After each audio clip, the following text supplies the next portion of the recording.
What's going on, brothers and sisters? I want to welcome you guys to Listener Feedback, episode number 48. And in this episode will be starring Mr. Cody Clark. Mr. Cody Clark, I want to thank you for writing in this week. It is greatly appreciated, man. This brother wrote me a doggone dissertation this week, dog, with a lot of other emails. We also have in the building this week my brother, Crimson Phoenix. Man, this brother got some smoke for me this week, and you know I absolutely love it. I can't wait to get to your email, my brother.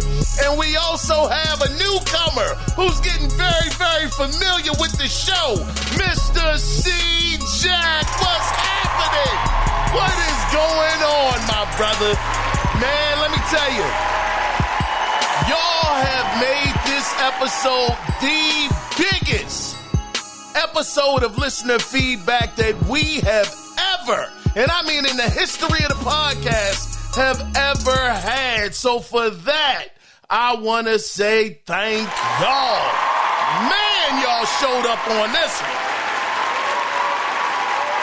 Goodness gracious. Now, before we get into it, before I go over your emails and your voicemails, all of that great stuff, if you do want to be a part of the next episode of Listener Feedback, you can do it two different ways. You can either call in at 667-284-9057 and let your voice be heard. Or you can email the show, and the email address is theanalogcirclepodcast@gmail.com. So let's go ahead and let's get into the first email. And then the first email comes from Mr. Cody Clark, who says, old excerpt book reference. I think this brother's going to get into, this is about EverQuest. I think I'd asked you, Cody, how many hours do you have in EverQuest? So I think this brother's about to break this down, and trust me, this is a long email, so shout out to you, Cody, for writing this dissertation, my brother. For writing this dissertation for me, brother. I appreciate it. He says, so, answer for EverQuest. I have 3 accounts with 13 characters, God dog, on each account. So 39 total characters. They are not all max level, or max content stuff, or max content stuff. Okay, God, dog, that's a lot, Cody. Why the world you got so many? He says, my main character has 230 days, 13 hours of playtime. So around 5,333 hours of play active time. Holy smoke! God, dog, let me say that again. He has he says around 5,533 hours of play active time. Jeez, me Christmas. He says, but it's an MMO. There were times I would get up and walk away and go have dinner. That is one character. He says one of the accounts I took over from a friend and just added to it. So that one doesn't count. Says the game has also changed a lot in 27 years. And let me see, and 32 expansions. God, dog, 32 expansions, Cody. Goodness. Man, you know what? That's pretty doggone impressive that they have had this long of a run where it's been so long that they've had 32 expansions. He said, in parentheses, I only played from 2001 to 2003, then started again January of 25. Oh, shucks. So you just getting started about just a little over a year in again. He says, so not nearly as much as other people. I don't know, man. Over 5,000. That's a lot of doggone time. He says, the game is like my backyard. I know where the mower is. I know where the garden house is and all that. It's a comfy space. It's a comfy, safe space, he says. Some people do chess, others do crosswords or crochet, knitting, or climbing mountains. EverQuest. I like that, brother. Yeah, you know what? I actually know somebody that does literally almost all of those activities outside of climbing mountains. I haven't quite found a person doing the K2 stuff yet, brother, but I'm sure, man, I stay around long enough, maybe I will. But I got you. Some games are just like comfort food, and it seems like that's what EverQuest has become for you, my brother. Nothing wrong with that. He says, I used to spend all my free time on Xbox doing single and multiplayer games, but the group was part of, I had to step away from them. He says they were no longer safe or healthy for me. Oh, I got you. Hey, man, you got to do what's best for yourself and your well-being, my good brother. He says after that, the Xbox didn't have near as much value or comfort as it used to. Had to put it down. Oh, I remember. And that's when you said you had actually, I believe, given it to a younger gamer, which was very, very nice of you to do. He says, couldn't think of a better thing than giving it to a young blood, who liked gaming too. Felt better than putting it on Craigslist for $50 or whatever. I hear that, man. You know what, man? Looking out for the younger generation. I love it, brother. I absolutely love it. Man, I'm sure that youngster's having a heck of a time with that console. That was dope, Cody.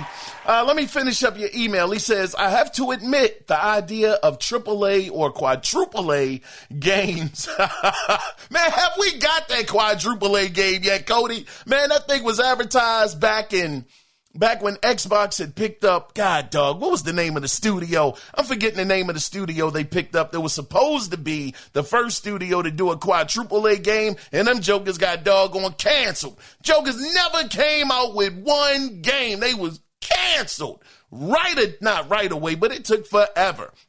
I don't think we ever got that quadruple A though, Cody. But let me finish with your email here, brother. He says, quadruple A games or first party exclusives is less and less exciting. I don't care about Mario Kart. Yeah, me neither. Or Mario Party or Mario teaches typing or Mario does your taxes. Man, hey, listen, Cody, we went through the era, my brother, where Mario was on everything. That doggone Dr. Mario, which was a Tetris ripoff. You had the Mario game with the mouse, Mario Draws. I can't remember. It was on the Super Nintendo with the mouse and whatnot. Man, they had Mario Golf, all kinds of stuff. Yeah, you can miss me with all of that. I'm not interested at all. Just give me a regular Mario side scroller or 3D Mario similar to Mario Odyssey. Man, Odyssey was phenomenal. I can't front.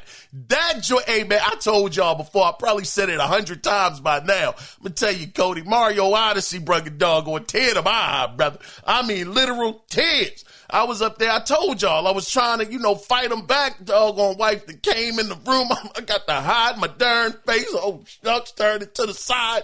And she talking about, wait, what's going on? I know you ain't crying. What you crying for? I'm like, this is just amazing. It's amazing to see it, but no, I ain't crying. Allergies, baby. It's just nothing but allergies. I tried to play it off. I don't think she was buying it too much, but, it was just an amazing experience. So the Mario games, I'm all for. I have Mario Wonder, and I haven't played it yet. I have not played Mario Wonder. I got it on the Switch. I got Kirby on the Switch. Just a couple of games I need to still get to, but I didn't. But anyway, I'm gonna finish on up with your email here, Cody. He says, or Astrobot. Now, hold on, brother. Now, wait a minute. Now, wait a minute, brother. Now, hold on, Cody. Now, you brought up Astrobot, brother. Man, listen, brother. I'm gonna say this. Astrobot to me, man, Cody, it's that controller, brother. I mean, not only is it just a fun game, I mean, the game is so much fun, but the controller, it brings it to a whole nother level. I'm telling you, I understand, Cody, you don't want to play it, and I'm not trying to, say you have to, and I get it, my brother, but Astrobot, Astrobot was absolutely it was sensational, man. It was just a dope game. Even to the point where, I might have been being a little gaming blasphemous when I said that I kind of think, Astrobot, he just might have Mario's number. Move this man. Shucks. Oh, shucks. Brother said, nah, not that fast. Not that fast. I'm saying, listen, man, Astrobot, he's still very young. He's still coming up in the ranks and all of that good stuff. But Team Asobi, they got something on their hands with that joke. I'm telling you, Cody, that game is awesome, man. It won Game of the Year. It got Game of the Year, Cody, but I get it. I'm going to keep moving on with your email here, brother. He says, or Astrobot, or Daddy of War, or, God dog it, Cody. God dog it, Cody. Man, this brother talking about God of War. Man, why do you do this to me, man? This brother keep dropping bombs on my head. Cody, brother, God of War 2018 and God of War Ragnarok are phenomenal, man. I can't say enough great things about those games. The second one, it still baffles me, Cody, to this day, that people thought the first one was better than the second one. Well, I'm talking about the 2018 version, was better than Ragnarok. I'm like, the boss fights were way better. The story was excellent. Excellente, chef's kiss. But this brother said that, God dog it, Daddy of War, this is crazy. Cody knows how to get up under my skin, too. So you know what? Shout out to you for that, my brother. I'm going to continue with your email here. God, dog, Joker hit me in the gut with that one. He said, or Gears of the same Daddy of War. God, dog. Man, so no Gears of War, no Astrobot, no God of War. Golly, Cody, this brother said he is checked out. Let me keep on going. He says, I kind of wanted to play Spider-Man or the expansion pack they released as a full game. More Spider-Man, only different. Listen, brother. Oh, man. Man, this brother's tough, man. This brother is very, very, very, very tough. I'm going to tell you something. Spider-Man was excellent. Now, if you ask me, though, Cody, I got to be fair here. The one I enjoyed the most was Spider-Man Miles Morales. Miles Morales was the best out of the three, if you ask me. Spider-Man 1 was very well done. Spider-Man Miles Morales, all of them had great stories, Cody. And this is the thing. I want to put this caveat out there as well. With the listener feedback, we don't have a time limit because this is about y'all. And I don't want you guys to just write in and I just gloss over what you're saying. I want to really just be able to talk to y'all. So it's no time limit with this. And, I'm just so appreciative of you guys just writing in. This is like a dream show right now, brother. We got a lot to go over. So we might go for a little bit. But the thing I would say, Cody, is Spider-Man 1 was a great foundation. Spider-Man Miles Morales was just so dope. And it wasn't a long experience. It was beautiful to look at. The story had heart. Even Spider-Man 1 had heart. Man, there was certain scenes in the first Spider-Man where, it really kind of tugged at the heartstrings a little bit. Goodness gracious, I might have shed a tear on that one too, God dog it. I might have.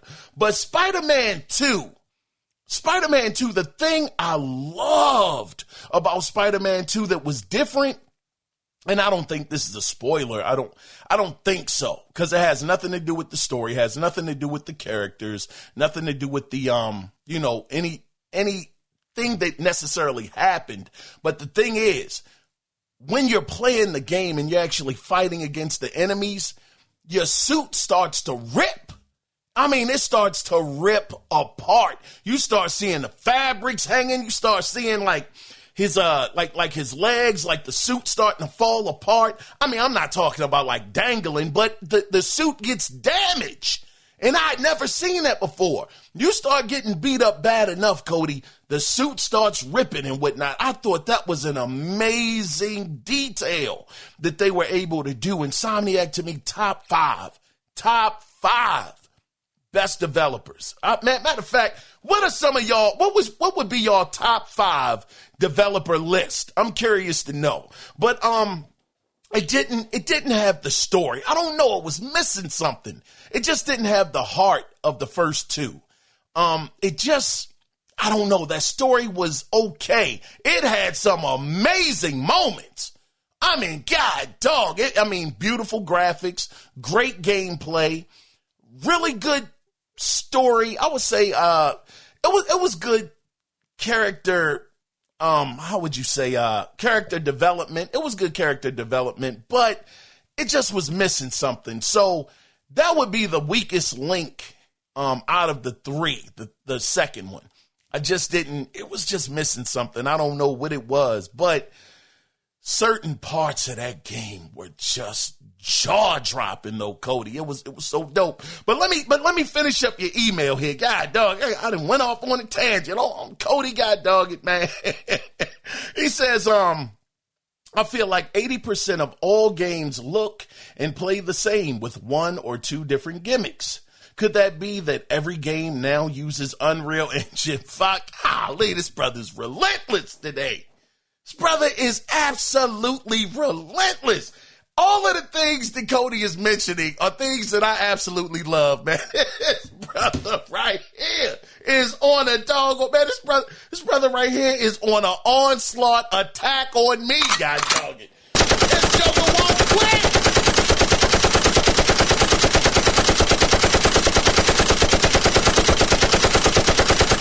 Man, this brother has unleashed the whole clip on me. This brother knows how much I enjoy Unreal Engine 5. This brother knows how much I enjoy the PlayStation games, and he just keeps on coming. Jeez, me Christmas. He says, I don't board game. Man, Cody, he says, I don't board game or miniature or tabletop as much as I used to. Let me ask you this, Cody, real quick. I know I'm going to keep on asking you questions. Have you ever played Warhammer? Warhammer 40K, the actual tabletop version. Because I'm going to tell you, like I was saying in the last episode of Analog Circle, that Warhammer Space Marine 2, that thing put me down a bit of a rabbit hole. I was trying to find figures and whatnot of Warhammer. It just really, really touched me. So I was just curious to know. I know you said you don't really do it much, but was there a time where you actually got into the Warhammer tabletops? I'm just curious to know. He says there aren't really many gaming locations in a town where Starbucks and Subway just opened up last year and are doing so badly they are considering closing. Sheesh. Sorry to hear that. Oh, wow. He says, my new fave game is one I made up. Oh, shucks. Now what game is this, Cody? He says, oh, shucks. This brother said, I watch YouTube videos, and when I listen to people talk and see how droll and monotone their voice is, I listen for common words. AI get wrong, then I report them for being unlisted AI channels. Oh, my gosh, Cody. What, brother? Oh, man. He says, it's stupid. It's petty. But it's mine, and I enjoy it. Lastly, he says, it also used to be like 1 or 2 a week. Now it's like 3 to 4 a day. Good gosh, Cody. Cody, I'm going to tell you something, brother. As always, man, first off, shout out to you, my brother. Shout out to you.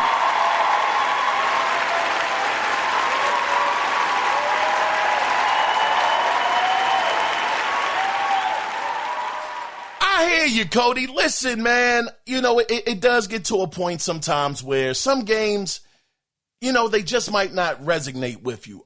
For me, it's even been times where I've maybe stepped away for a little bit, but I always come back, though. I've always come back. I kind of liken your thoughts to my nephew. My nephew said that for a while he had got out of gaming. It was no games that really spoke to him until he actually went and got it wasn't even a 3DS, it was the DS, the Nintendo DS. And he said he was able to find all of these JRPGs on there, and it really, really sparked his love for gaming again. So much so that at that time he had went out and bought a Switch. He was he was absolutely loving the games that were coming over to the Switch. The games that I like, like just Mario, Metroid, and maybe one or two other games. I know my friend Pedro was on the Switch first, but he was like, I'm not dealing with all of that stuff. That's not my thing. He just loves JRPGs. So Nintendo actually spoke to him. And, he's got the Switch 2 now. He's having a great time. He's actually playing, I believe, Final Fantasy VII Remake. I know he said that he was a little skeptical on that one because, they changed it up some. I had to figure out, how he's liking that, actually. I know he just finished up the latest Octopath Traveler. And those games, I'm not getting involved in those. But, again, it just comes down to what gaming lanes you're into, Cody. And I know that you said, since, things didn't work out with your group of friends on the Xbox, that it just didn't have the same value, that it once had. And you got rid of, I'm not going to say I don't think you got rid of it. You gave somebody a blessing, my brother. You gave the youngster, an Xbox Series X, and I'm sure he is absolutely loving the heck out of that. So I just think that was awesome, Cody, that, you looked out for the young guy, man, said, hey, look, listen, I'm not using it. Go ahead and take it, enjoy it. And, at the end of the day, at the end of everything, gaming is supposed to be fun. At the end of the day, it's the greatest hobby, in my opinion. It's better than anything out there. And gaming for me, it really kept me out of trouble as well. Kept me out of the streets. It really just kind of kept me on a straight path. Because, at times, just like anybody, things can happen and you can get caught up into some stuff. But gaming, it was a nice outlet for me. I didn't have any problems making friends, anything like that, or going out or wanting to go out. But, at times, it definitely helped to keep me out of possible situations that could have gone a different way. I think we've all had that experience, So, I'm saying all of that to say that, gaming is, man, it's just special. It's so special to me. And just the fact, Cody, just going back to what you did, you're looking out for somebody of the younger generation. I'm sure you might have just converted this kid, man, to be a gamer for life. They were just talking. It was an interview. I'm going to go over it next week with Strauss Zelnick, Cody, where he was talking to, Dring. Something Dring. I bring him up all the time, but he had an interview with him, and he was talking about people that started gaming when they were 17. This is Strauss Zelnick saying this. When they started when they were 17, 16, they're still, very active, very much so active in gaming today in their 40s. And I'm a product of that. I'm 47, and I'm still thoroughly enjoying gaming. And I hope, Cody, I really hope, brother, that you never lose the complete spark, to actually game and enjoy this, man, just enjoy these amazing games. Cody, we were in the dark ages, brother, with ColecoVision and Atari 2600 and Nintendo with broken games. Anybody remember Who Framed Roger Rabbit on the original Nintendo? Holy smoke! You want to talk about hard times at the office? Brother, you go ahead and you play some doggone Who Framed Roger Rabbit, brother. That game was torture. My goodness. But Cody, again, I truly appreciate your email. I know you sent me some more things, but man, listen, we're going to get to those other emails in just a minute. But I want to go ahead and move on. Just momentarily, we're going to circle back to you, Cody. To my brother right here, man, this brother right here, man. Send me a little Cody. This brother know how to push my doggone buttons. Oh my goodness. He knows how to get under my skin, but it's all in great fun, man. I love having this banter with this brother. Up next is Mr. Crimson Phoenix. And the title of his email, this brother didn't waste no time. The title of his email is Bruh. He says, oh man, this brother got real smoke for me. He says, by your own logic, listen to what you said, that you wouldn't go back and play old games. Just think about that for a minute. Why do you have to have physical copies then? Me, I play it, forget it.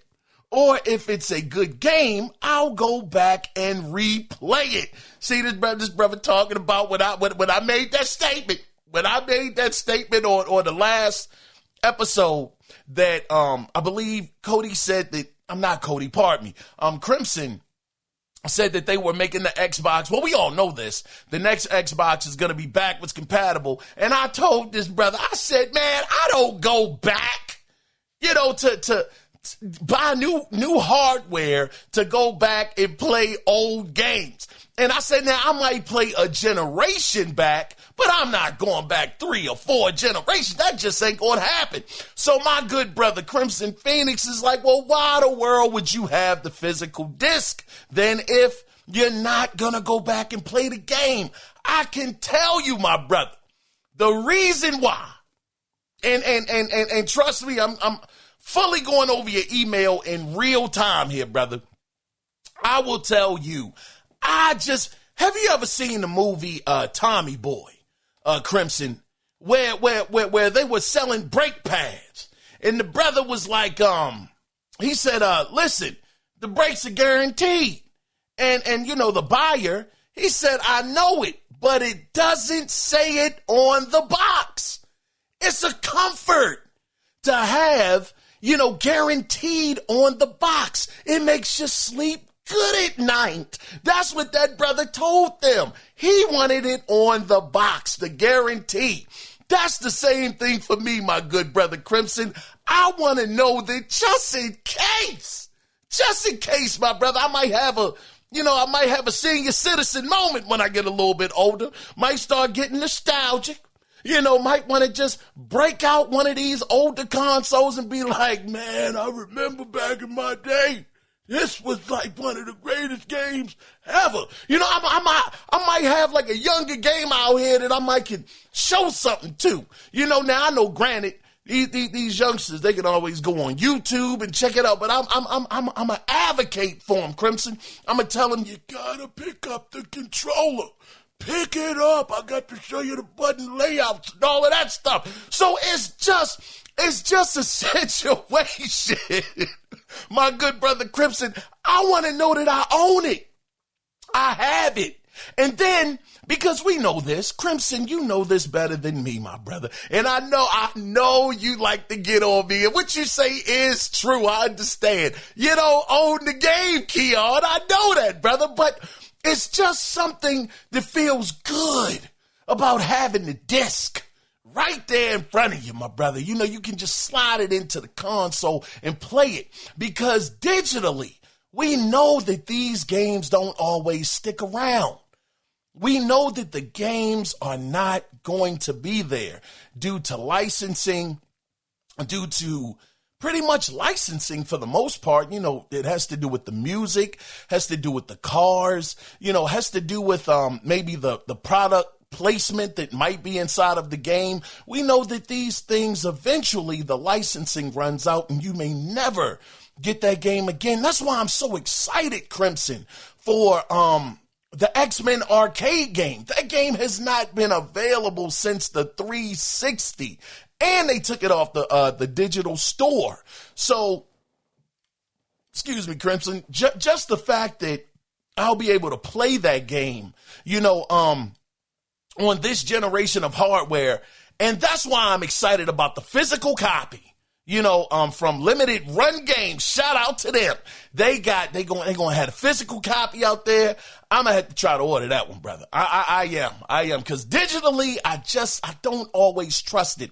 And this is the thing too, Crimson. It's not every single game, because I would be being very disingenuous with you, my good brother, if I was to tell you that I don't have a ton of digital games. I got a massive amount, especially on the Xbox One and PlayStation. Well, not so much PlayStation 4, but Xbox One. I have like over 80 something games that are digital. So I definitely want to say that. But at the same time, there are certain games, my brother, that I just want to have the physical copy of, just to know that it's there. Just in case I want to play the game. But let me continue with your email. He says, especially when my Xbox upgrades it visually, frame rates, HDR, and all the bells and whistles for free. Man, that brother said for free. He says, it doesn't charge me an extra fee to upgrade. God, dog, that's a shot. That's a doggone shot.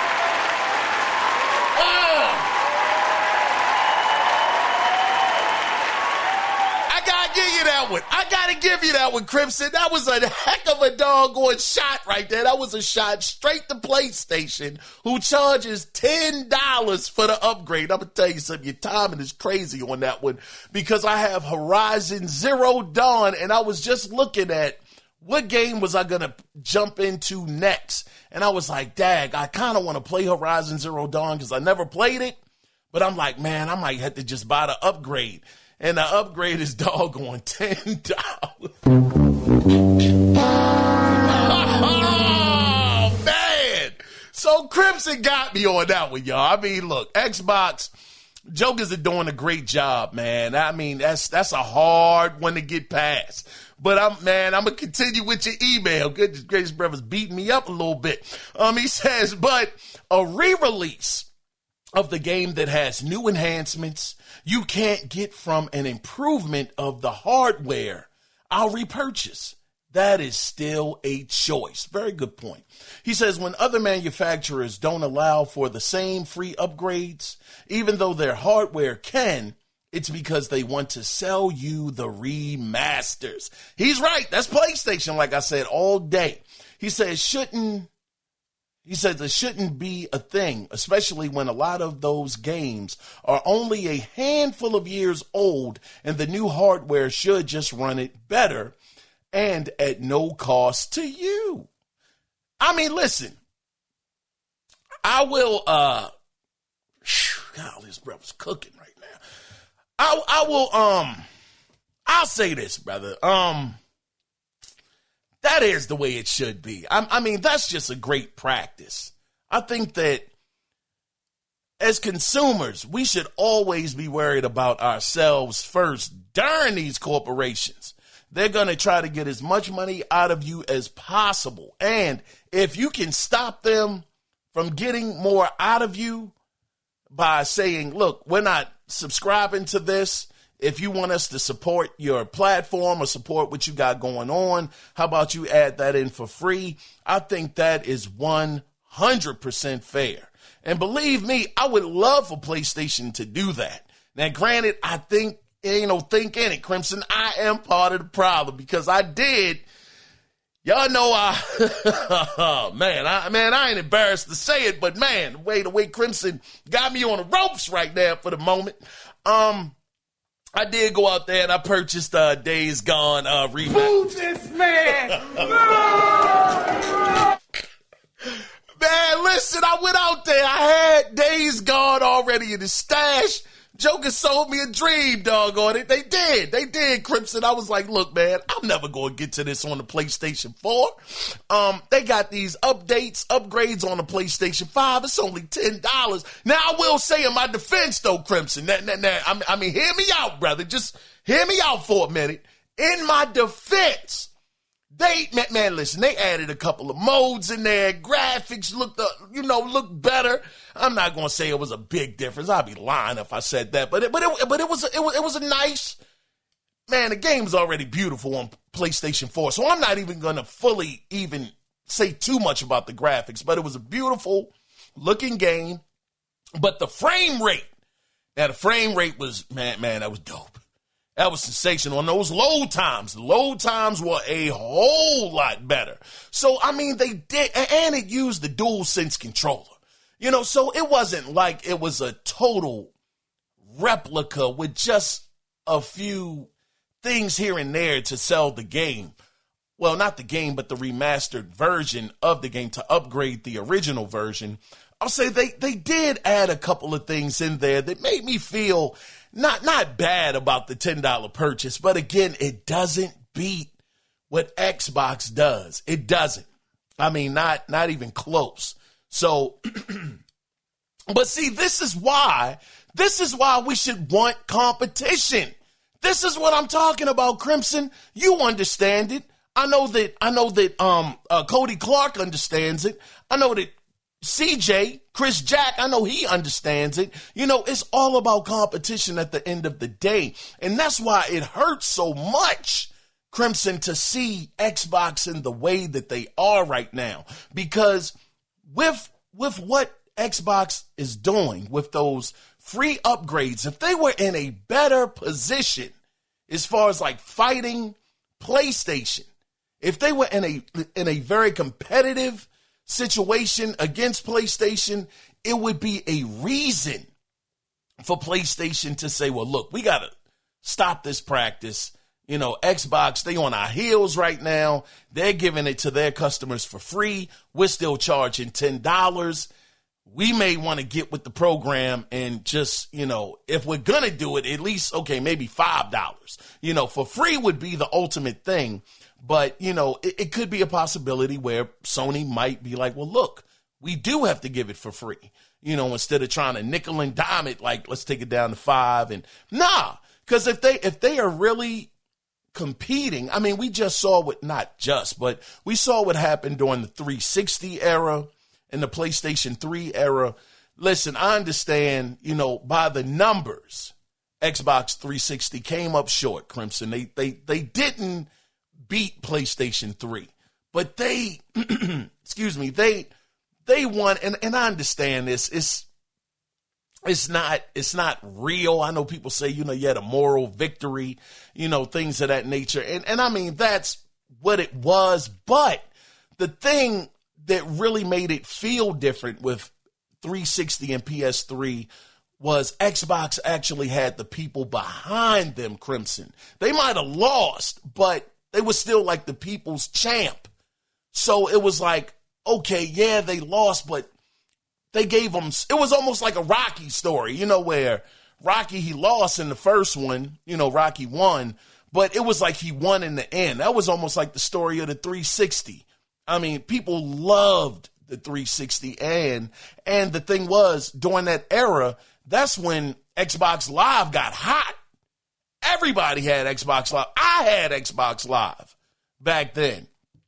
And as a result, PlayStation was like, well, God, dog, they really ripping us a new one. Let's try to come up with a strategy where we can get people on our network. Of course, the 360 had the better network, Crimson. And, you know, eventually, PlayStation, that's how we ended up getting the free games. The free games actually came about, you know, in PSN because they were having such a hard time fighting against Xbox Live. They were trying to give people a reason to get PSN back then. And they were including the games in their service, which in turn, because of stiff, hard competition, Xbox was also forced to do the same thing. So that's what I'm saying. That's why we should never want one console out here, only one manufacturer winning. We should want everybody out here fighting hard against each other because at the end of it all, us, the consumer, we really do benefit the most out of these companies actually going at each other. And as a result, just going back to your point, Crimson, as a result of Xbox semi-bowing out, man, you know, when you putting your games on the other console, Crimson, come on, brother, that's like you waving the white flag right now. You waving a white flag. You're giving up. You submit. And that's why it hurts, because to your point, if it was much more of a fight, if PlayStation really was having a very hard time out here in these gaming streets right now, it's changes that could happen. That's why I say it all the time. I don't want PlayStation at the forefront. I mean, I don't want these jokers out here by themselves. That's dangerous. That's super dangerous. They have PlayStation out here with no competition. Holy smoke. Man, that's the last thing you want. Any of us want as gamers. So that's why I just really want the competition, Crimson. It could have been so different, brother.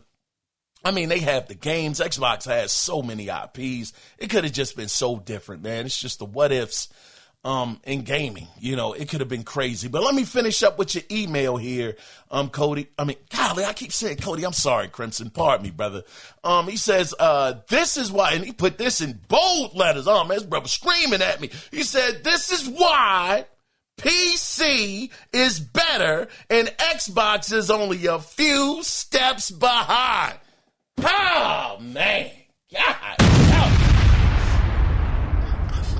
Man, you and Cody on one today, ain't y'all, man? Shucks. Hey, listen, I'm not going to give you that, though. I'm going to fight you, dog. I'm going to fight back, Crimson. Listen, brother, you went a little too far with that one for me, brother. I'm going to say this. PC ain't better. PC comes with a whole lot of situations, man. You ain't getting Grand Theft Auto 6 day one. You got to worry about is the game compatible with this NVIDIA card, graphics card, or AMD, which one you want to pick? You know, do you have the specs? Man, you know just as much as I know, Crimson, that these PCs ain't out here powerful and strong. I mean, there's so many cases where the PlayStation 5 is lapping a lot of these PCs that are on the market, straight lapping these jokers. But they look at the PlayStation and they laugh. You know it ain't a whole lot of people out here, Crimson, with a 5080. Man, it's probably like 5% of the doggone PC percentile that has a doggone 5080. I mean, how much is a 5080? Hold on, Crimson. I'm not going to give you that, brother. You got to do too much work on PC to get that kind of experience. Man, let's see. Man, how much is a 5080 graphics card? Man! The NVIDIA GeForce RTX 5080 graphics card typically costs between $1,250 and $1,600 or more due to high demand. Although the manufacturer's suggested retail price... Man, did you hear that price? This joker said $1,250 to $1,600, Crimson. Brother, that's why console is better. I don't care if it's the PS6. Now, I know, Crimson. I know what you're going to say, my brother. I know what you're going to say. That doesn't matter, Keon. You can always get the lower tier card. Man, you know what?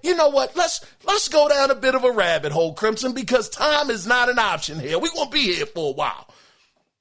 How much is a 4080 RTX graphics card?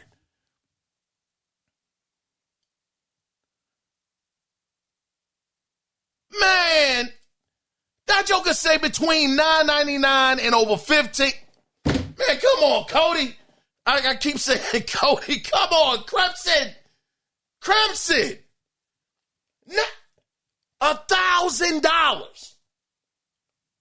to $1,500. Ain't nobody coming to see you, Otis. Man, ain't nobody, man, on PC. Oh, brother, man. Look, listen, man. That's a lot of doggone bread, my brother. That's a lot of money.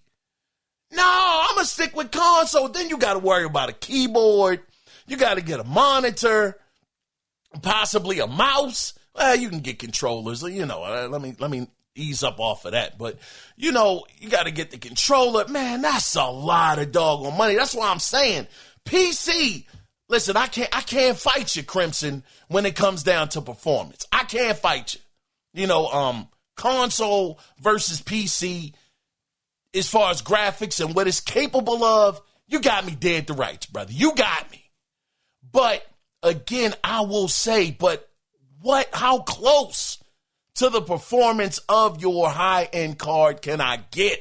If I can get in the ballpark of what you have for $700 and that's it, I don't have to worry about upgrading or getting any other graphics card for the rest of the generation. Brother, I am solid. I'm solid. I mean, the other thing is, what games do PC produce? Crimson, what games are PC homegrown, my brother? Now, Grant, all right, hold on. All right, wait a minute. All right, now I might have spoke out of term. I do understand that, you need the PC to make the games, the dev kits. I get that. But I'm saying, who is the PC's Rockstar? Who is the PC's Naughty Dog? I've asked this question before. Who do y'all have? Who do y'all have that can I mean, again, okay, I said Rockstar, they're third party. All right. Let's take them off. I know what you're going to say, Crimson. You're probably going to go with dog or Xbox. This brother going to say somebody like Ninja Theory is there because PC is Xbox, Xbox is PC. I'm not buying that, Crimson. I'm not buying it, my brother. No, man. Now, console is better to me. Console, and I get it. You get the free upgrades, brother. You get to see the game running in its best fidelity, its best frame rate, all of that stuff. I know it, Crimson. I understand that, my brother. And it's free. It's free. You got me on that one, Crimson. I don't really have too much to swing back, at you with. Only thing I can swing back at you with is, but at what price? At what price, my brother, does it cost to get that kind of amazing fidelity when I can just hook up the PlayStation 5? You see what the PS5 Pro is doing, my brother. If the PlayStation 5 Pro might be on the market another extra 2 years, I might have, possibly. I might be capping a little bit. I don't know, Crimson, for sure. But I kind of wouldn't mind getting the PS5 Pro, but the PS6 is coming up soon. So, I mean, I'm okay. I'm all right. I'm a rock out. Not really worried about it too much. But the thing is that look at what it's able to do, man. Look what it's able to do, Crimson. I just can't. You know what? How can I say this, Crimson? I will humbly agree to disagree with you, my brother. But ain't no doggone way, man. PC, tell me what y'all produce. This not on console. What getting, and I ain't gonna lie, y'all, like I said, I snitched on myself before, Crimson. I did snitch on myself. Talked about that boxing game that could possibly be coming out, that Muppet boxing game. Yeah, that joint was mean right there, brother. That joint was ill. But that ain't even out yet. So you can't even use that right now. You can't even use it. So, I mean, listen, man, you got to prove it to me, Crimson. You got to prove to me the PC is better. And the way you prove it to me is with the games, my brother. The games. But anyway, let me finish up. I love it when Crimson writes that. Let me finish up your email here, brother. He says, CJ, oh, shucks, man. He called out my dog, CJ. He says, PSA. Man, CJ, you got to listen to this, brother. This is directed to you. He says, Phil Spencer did save Xbox from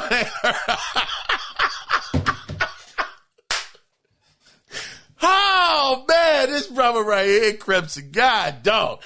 He said, Phil Spencer did save Xbox from an earlier demise. Satya Nadella was going to shut it down. I said I didn't agree with all the decisions made by Phil. I only mentioned the ones I gained from Phil. Did not get Oh, he said Phil did not get a pass. Pardon me, I butchered the heck out of that. Let me read that again. He says, I didn't agree with all the decisions made by Phil. I only mentioned the ones I gained from Phil. Phil did not get a pass. He said, ride or die. You know what it is. I'm not going anywhere. God. Hey, let me tell you something. Shout out to you, Crimson. Goodness gracious. You never disappoint me.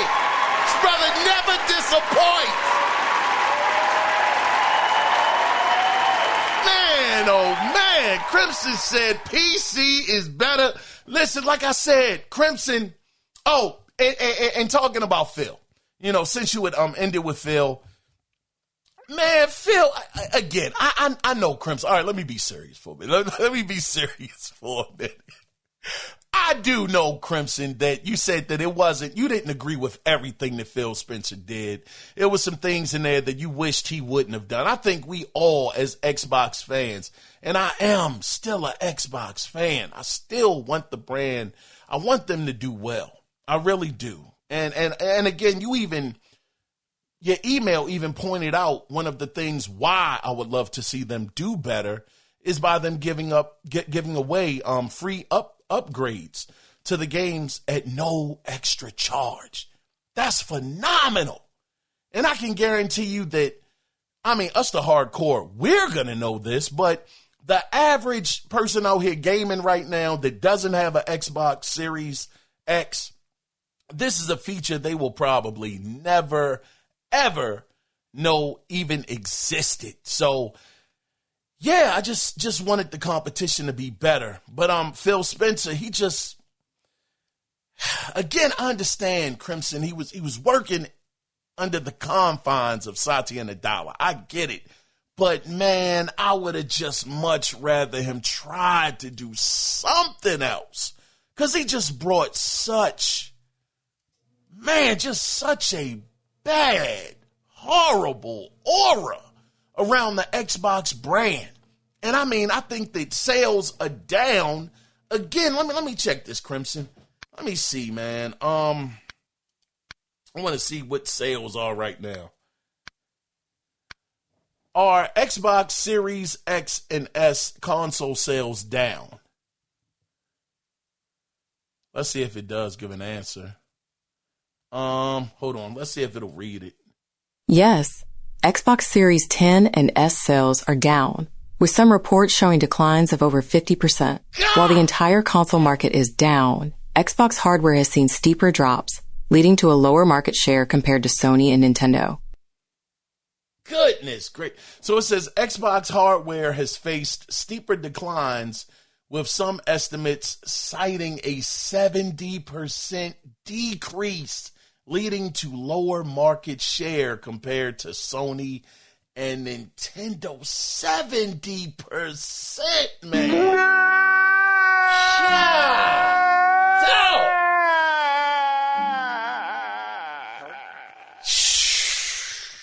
That's going to be a heck of a mountain to climb out of, Crimson. 70%? That's like pretty much non-existent. Man, but that all fell under Phil's leadership, man. That's why I'm like, man, that guy he just ruined the Xbox brand so doggone bad, Crimson. I don't even know if this is reversible. I don't know. I mean, it was such him and Sarah Bond talking about this is an Xbox. Oh yeah, by the way, they did do away with that slogan, which was, oh my gosh. They just have never been transparent. Their messaging has always been horrible.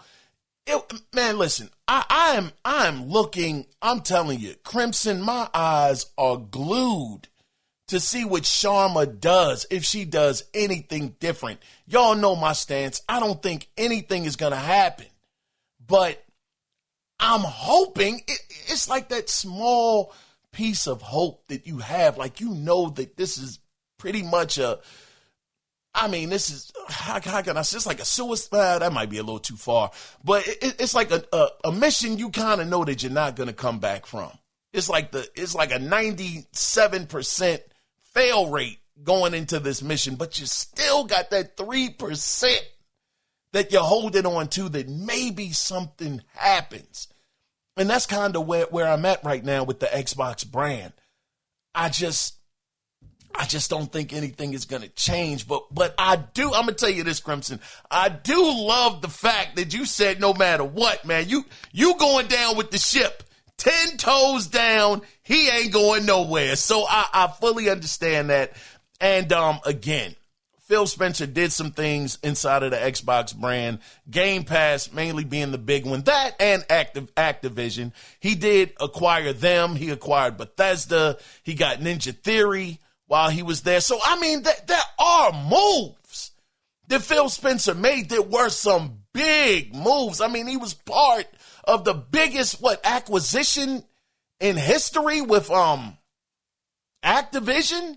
I think that was like the biggest acquisition that had ever been done. So he has some things on his jacket that are good, but it's just like the bad, though, just outweighs the good, man. And, you know, it is what it is. I'm not going to keep going in circles. But again, Crimson, I always appreciate hearing from you, my brother. It's just always fantastic to hear our banter back and forth. And brother, I absolutely got nothing but respect for you and just always appreciate it when you write in. So again, brother, shout out to you, man.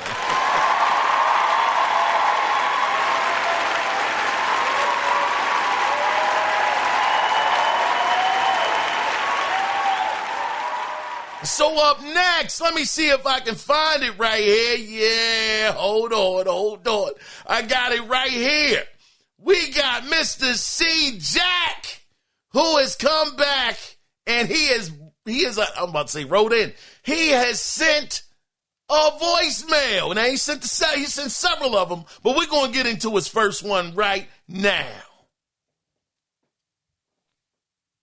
What's going on, Keys? It's your boy C. Jack from Baltimore, Maryland, man. What's going on, man? I was just listening to your listeners' feedback, man. Listening to the good information and all that. And to me, okay, so I wanted to talk about, the PC. We talked about the experiences, man. So like I said, as being a gamer, first I want to apologize for saying the PS6. I meant to say PS5, but I was at work. I was trying to hurry up and talk. But when we talked last time, you talked about the experiences that the PC brings over the consoles. Well, like I said, as being a console guy myself, it's the customization. That's the experience you get. Like I said, it just me saying you can play Gears of War or Horizon or you know what I mean? I don't even know what some other Forza and God of War on the same console. That's an experience right there. The way you can make your computer look, the customization that you get from having a PC, Keys, is top notch. It almost makes the consoles look limited to what they can do to it. Like even to the dashboard. I'm a big anime fan. I got a lot of anime. What's going on, Keys? Just trying to finish my message from last time, bro. So yeah, I was saying it's the customization, man. It's like I'm a big anime fan, so my dashboard, I got big anime scenes and everything like that. I think your boy Crimson is a computer guy itself, and I mean any computer guy, I tell you, the customization you can do to your computer. The way you can make it yours is the experience yourself, I gotta say. Man, I feel like I'm getting jumped right now. Wait, it gets worse. I feel like I am getting jumped. All of y'all talking about PC this week. Every last one of y'all. God dog. Man, I feel like I feel like I'm fighting for my life right now. God dog. Man, oh man.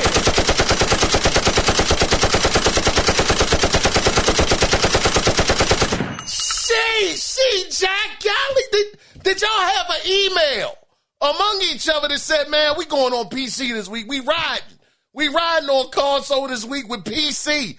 This is crazy to me. Man, C-Jack. Man, oh man. This brother said, man, shout out to you, C-Jack. This brother said the experience is, just the PC itself, being able to customize it. You got Forza on there. You got God of War that you can play on there. It's so many different games. I get it, C-Jack. God, Dog's brother said PC makes the console look limited. Gee whiz. Listen, man. Goodness gracious, I'm catching it from all angles this week. Man, what I would say, C-Jack? What I would say, my good brother. Man, oh man, this brother done went to the dog side. This brother's on PC right now. Oh, man. What I will say is man, it's the console, brother. Look, whenever I think about PC, C-Jack, I feel like I'm going to be on a monitor in front, in an office chair, trying to play in front of a 22-inch screen or something like that. I feel like it's just going to be an uncomfortable experience. And I know that it doesn't have to be that way. I understand they got, big picture mode on PC. You can use the controller from any console that you want, whether it be Xbox or PlayStation, so you have that console feel to it. I just don't want to go through the rigmarole that it takes, though, C-Jack, all of the updates, having to install drivers, having to worry about, is the graphics card going to be able to run this particular game, because it's a newer game. And I understand. Now, to be fair, to give PC some grace, I do understand it's not like, back in the 90s, where when I was PC gaming back in the 90s, and I'm talking about back during the 486 processor era, 486, 386 Pentium joints, so I mean, my PC experience was way back then, back when they used to have Blaster Master, where you had to have the blaster, the sound blaster, to actually get like the console, the PC music, like the PC music or the voice acting that was in some of the games. I go back to that era, so I know that was a totally different time in PC gaming, C-Jack, where, it was only certain games that you could get. Back then, I think I had a Pentium that was running at like 33 megahertz back then. I think it was a Hewitt Packard back then. And I will say, even back then, though, PC games, man, they were better. They were definitely better than console. Much better. They had voice acting. Graphics were better. They had, like, cinematics back then as well. Excuse me. It was just a very, very great experience, something that I couldn't get on console. But what made me get away from PC gaming was, again, the upgrades. You had to upgrade so many times, in a certain amount of years, where I think it'd be like maybe a 3-year shelf life your PC had before you had to upgrade it again. And I was like, man, listen, this is not for me. If I have to keep upgrading, over and over again, and I have to worry about if my PC can actually play this game, C-Jack, I'm like, yeah, I'm not going to do that, where I can stay right here on the PlayStation and know that every game is going to work. Now, granted, I know it's not quite like that now during this time and age with PC, but that's instilled in my brain. So it's like I just cannot get out of that way of thinking right now. I just can't. Plus consoles have all of the games I want to play, C-Jack. I want anything I want to play. Again, you and Crimson, man, I'm going to have to lump you in there too, Cody. God dog, man, y'all banking me right now. All of y'all are going to have to prove to me with the games. That's why PC is better. It's going to come down to the games. Y'all are going to have to show me something that is not available on the console that's worth getting, C-Jack. I can't do it. I can't do it. Yeah, I see the PCs with the nice lights, C-Jack. I mean, joints look real good. Got the see-through cases. I'm like, oh, man, okay. All right, that's nice. Okay, but the man, did you hear those prices though? C-Jack, did you hear those prices? That if you want to get one of these high-end cards where you're going to be able to do the 4K, 120 frames a second possibly, or the HDR and the blue, golly, what is it called? The HDR with the ray tracing and all of that stuff. Man, I'm not spending that much, C-Jack. Man, brother, I am a man of just enough means, brother. I can't go out there and C-Jack and ball like y'all, man. Man, these jokers talking about $1,500. You know what? We might have got our answer about the Xbox Helix. This joker might be a 5080 in disguise. Imagine this joker is a 5080 in disguise, man. Oh, shucks. Could you imagine that, though? C-Jack, could you imagine if this next Xbox actually ends up being like almost like a 5080 equivalent? That would be insane. Now, I'm going to tell you this. All right, C-Jack, I'm a level with you. I'm a level with you, Crimson, and Cody. Listen, man. If that Helix, right? All right, C-Jack, if that Helix comes out and that joker's like a 5080 and you got everything you need inside of it, and y'all can show me some dope PC games to go along with it,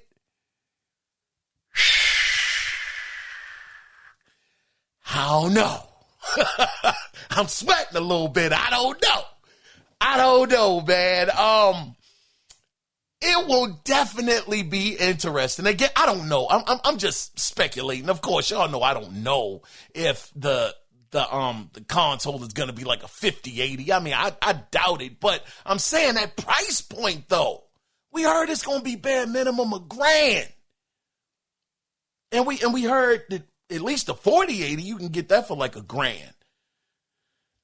Oh man, I don't know, man. I don't know. Man, we had to see C-Jack. But yeah, the PC, again, you gotta prove it to me, brother. I mean, I'm not tripping on like some people like the mods and things of that nature. I doesn't really do anything for me, C-Jack. You know, you got to show me with the games, man. Show me a PC game that's equivalent to what Naughty Dog can do. Equivalent to what, I mean, look, graphically, I mean, they're awesome. Ninja Theory. You know, even the Coalition. Show me a PC-only studio that can do that, where they only operate on PC and they never bring their games to console. It's going to take something like that for me to even think about remotely, C-Jack, remotely going over to PC, my brother. But man, oh man, I mean, look, listen, y'all been banking me this whole talk on this show. I've been trying to stand my own ground, dog, on it, but y'all swinging pretty darn hard on your guy right here, man. Shoot, but C-Jack, all jokes aside, man, I really appreciate you sending these voicemails. And I got to tell y'all, I don't know if there's ever been, now that I'm talking to y'all, to all of you listeners, and thank y'all so much for tuning in, but I don't think I've ever done a listener feedback that has lasted this long and that I had so many other emails that I haven't even got to yet to go over. So, I mean, doggone, man, shout out to y'all for that, man. Golly.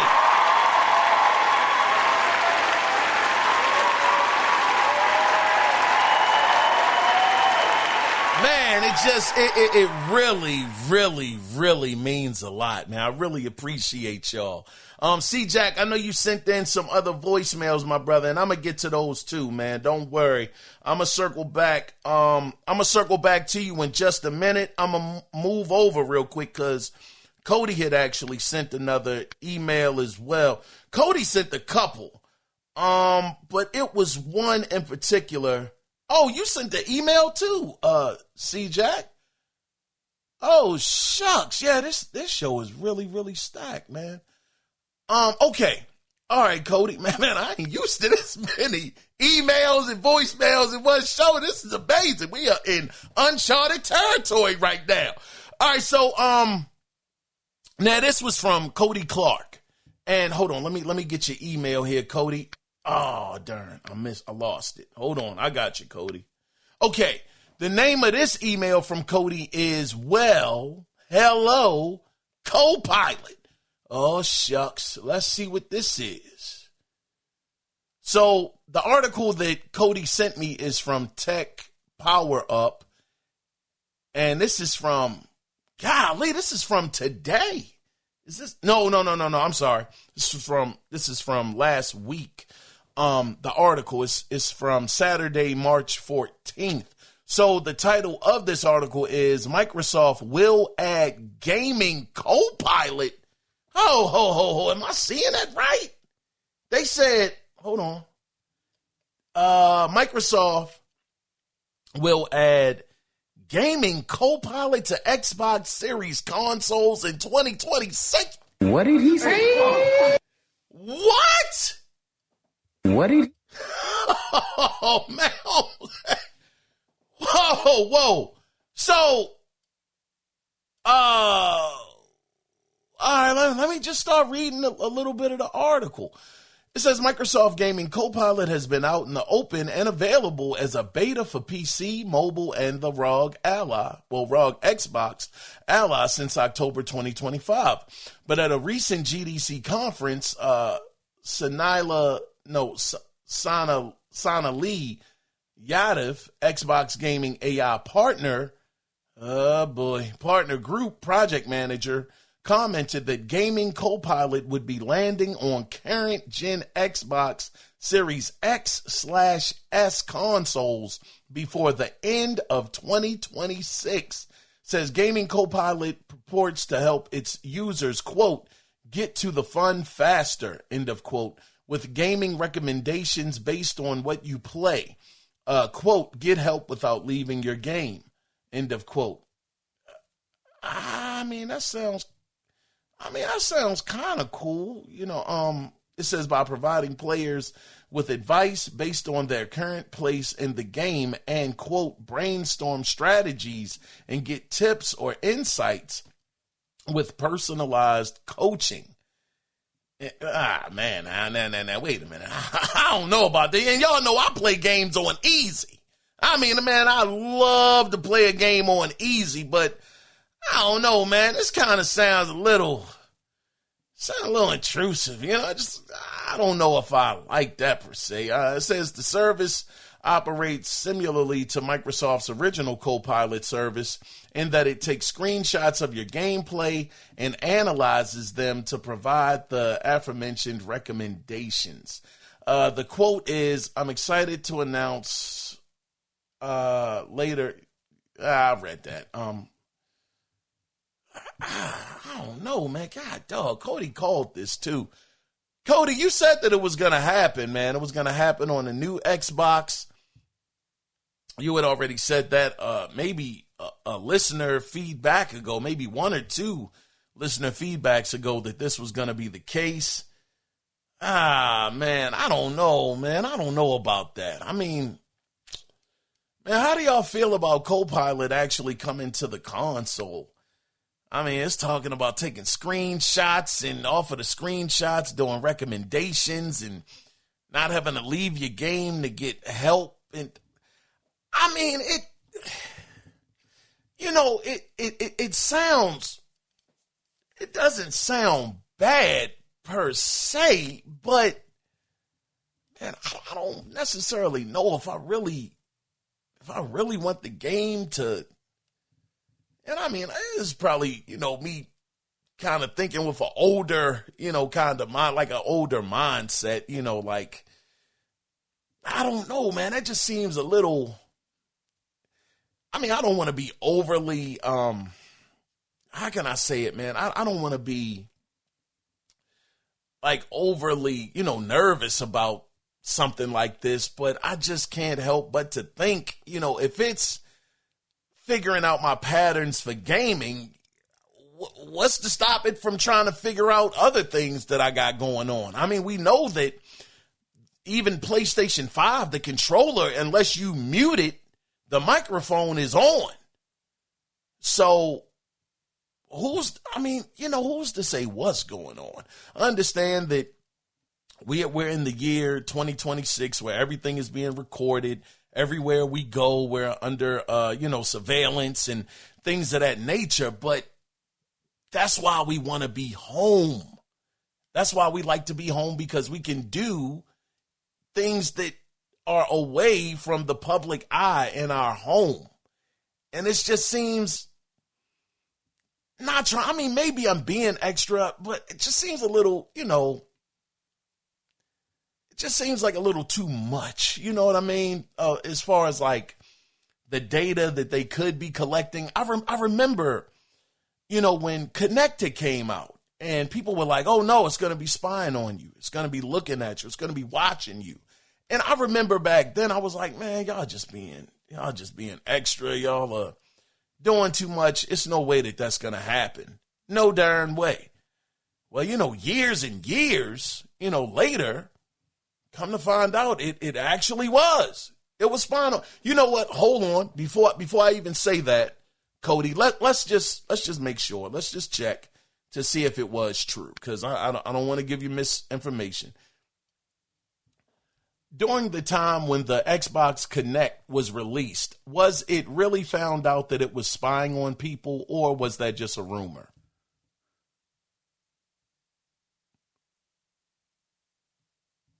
All right, While there were concerns about the Xbox Kinect, leaked documents showed intelligence agencies considered it for surveillance. However, there's no public proof it was actually used to spy on people. See, there we go. That's why we got a fact check. It says it was not exactly a rumor, but it was also not entirely a confirmed case of active widespread spying on average users. It says the truth lies in the middle. Oh, okay, so it wasn't quite cut and dry. It says the truth lies in the middle. Leaked documents revealed that intelligence agencies evaluated the Kinect as a potential surveillance tool, but there was it said that. No public evidence that it was used to spy on consumers in the way many feared. It has a bit of a breakdown. Optic Nerve program, documents provided by Edward Snowden and published by The Guardian in 2014 revealed that the British intelligence agency GCHQ, with assistance from the NSA, considered the Xbox 360 Kinect a valuable asset. Okay, so I'm just kind of trying to read through to see if it's anything there. It basically ends with pretty much no active proof. So it doesn't seem like it was actually spying. It says the verdict, rumor or real. Let's see what it says here. It says it was, quote, real, end of quote. The government intelligence agencies considered a target for surveillance due to its capabilities. It was a rumor. It was a, quote, rumor, end of quote, that Microsoft was actively helping the government spy on people, or that the NSA had, quote, back doors, end of quote, into everyone's Kinect at the same time of release. Ultimately, the fears highlighted a massive privacy concern about placing cameras and microphones in the living room. However, the idea that it was actively being used for a 1984 style, for a quote 1984 style, end of quote, surveillance program on everyday people was never confirmed. Okay, so it was never confirmed, which is all we can go off of. We can only go off of the information that we have, and that's the active information that we have. As far as the Connect, whether it was spying on people or not, there was no evidence that showed that it ever did. However, they did consider it. So we're quite a few years past Connect. What was that, 2014, I think? So, man, hold on. When did Connect release? I don't think it was 2014, was it? Let me see something real quick. What year did Connect release? Was it like 2000? There have been several releases of Connect. A Tamil horror film came out in December 2022. Oh, no. A drama. No. When did the Xbox Connect release? The Xbox Connect came out in North America on November 4th, 2010 for the Yeah, so we're talking about like 16 years later. So, I mean, a whole lot has changed since then. But, again, I just don't know about this co-pilot thing. I don't want to, like I said, I don't want to come off as being one of these people that think that everything is spying on them, even though it is. We kind of know that. But I would just kind of rather this not be something that they put in the console. But, unfortunately, this is the day and times that we live in, and, the algorithm, unfortunately, has to be fed and things of that nature, man. Golly. Man, Cody, I appreciate you sending that, my brother. Thanks for that article. Pardon me, I just kind of trailed off. I was trying to look at something else. Because I thought you had sent, Cody sent a couple of things. Let me see. Cody sent another email. Watch after 12 years. The Xbox One has finally been hacked on YouTube. Okay, so this was a Xbox. Hold on. Well, the day has finally arrived. I never thought I would be making a video on this topic. Okay, so this is from, if you want to check this out, this is from the Modern Vintage Gamer. If you want to see, and this happened about 5 days ago, that the Xbox One has been hacked. I didn't get a chance to see this one. Cody, I literally just saw this email today on Saturday when I'm recording this. I'm going to put this up early because tomorrow I wouldn't have been able to record this episode. So it's gonna go up probably either tonight or it's probably going to go up tonight. But yeah, I didn't get a chance to see this one, Cody, so pardon me, my brother. I know it's only 10 minutes and 20 seconds, but for you listeners out there, if y'all do want to check this out to see what happens in this video, again, the YouTube video, the YouTube creator, his name is Modern Vintage Gamer. So definitely check that out. And I think you sent me another one too, Cody. I've never got this many emails on a show. This is crazy. I appreciate this. Let me see. This is some Xbox history. Cody said, great ideas, but the snake eats itself. Which one is this, Cody? I'm just going through your emails, man. Just going through what you sent just to see what it is. Let's skip that. Okay, so this channel is Michael Girdley, spelled Girdley. And this is called The Rise and Fall of Xbox. So if you want to check this out, definitely do. I didn't see this one either, Cody. I truly apologize, man. I had to check these out when I'm back in the truck tomorrow. So shout out to you for sending this one as well. And it's one more here that Cody sent. This called XXslop1. He said, just saying. All right, let's see what this one is. Let's see. Just days after replacing the head of Xbox with an AI fiend, they're already slopping out some AI spam to their gamers. The CEO's initial promise was no soulless AI slop being thrust upon you, despite her time as the head of Microsoft's previous horrific AI rollouts. And her commitment is to bring Xbox back to its glory days and see where they've gone wrong over the years, despite the fact that she has no first-hand experience as to what that even looks like since her Xbox account is barely a month old. Dang, yeah. This was bad. I don't want to play this brother's whole short. I want you to check him out. His name is UFD Tech. Definitely check him out. The name of the short is Microsoft Already Spamming AI. So I know that was something you were concerned about as well, Cody, that happening, and it's not looking good, my brother. It's not looking good. But Cody, again, as always, let me make sure you didn't send anything else.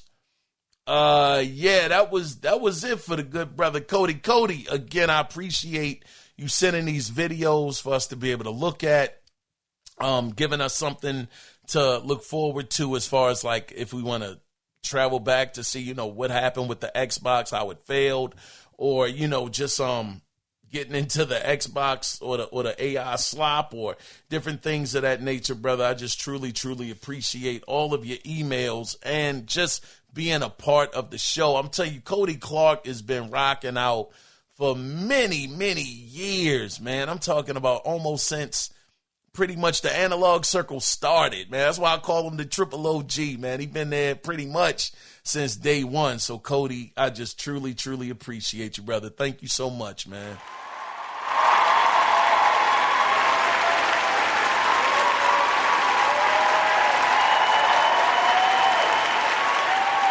Man, y'all gonna have me here for 2 hours, man.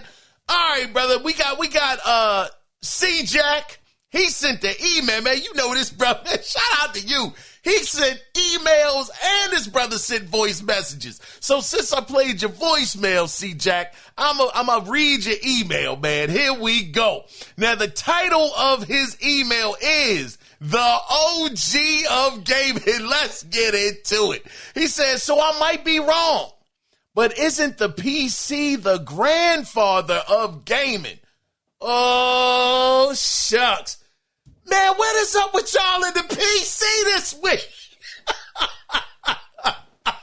Oh, man. Let me get back into your email here, C-Jack. He says, even now, correct me. Now, if it's the grandfather, and I guess technically, the PC is probably, the PC is the father of all of these consoles. I don't think we could deny that because you need the computer to make these games pretty much. Anyway, let's finish up your email. Well, no, we still got a lot to go. Let's continue with your email here, C-Jack. He says, now correct me if I'm wrong.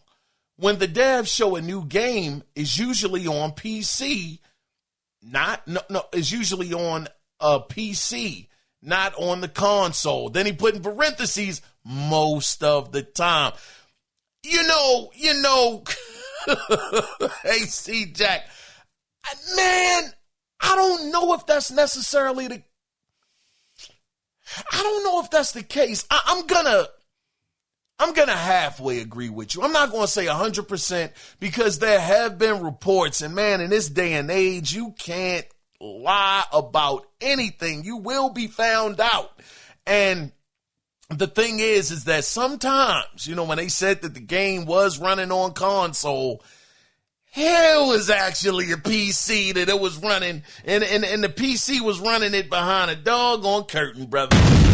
Blew my doggone wig off when I saw that. I said, God, dog, here it is. I thought it was the console version, and it was the PC version. But there are also times, though, C-Jack, when they're actually running the game on console, and it's really being run literally on the console. So I'll say I halfway agree with you on that, to be fair, to come to a middle ground. Because it's just been proven too many times that, a game that's going to be available on console has been shown running on PC because it can be shown off in its best light. I give y'all that, guy, dog. Doggone. That joke is tearing me up today.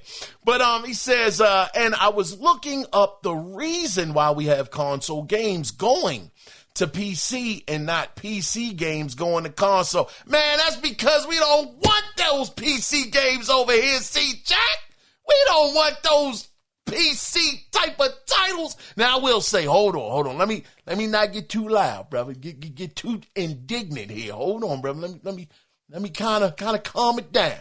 I will say one thing that PC did and they popularized. I'm gonna give y'all one doggone thing, maybe two. The first-person shooter was born on PC. I give you that with Wolfenstein and Doom. That was something that we hadn't seen before. PC was definitely the grandfather of those kind of games. But back then, as a console gamer, we used to look down on those games like, man, where the rest of the body at? I don't want to just see the gun. I want to see the whole body so I know exactly where I'm going.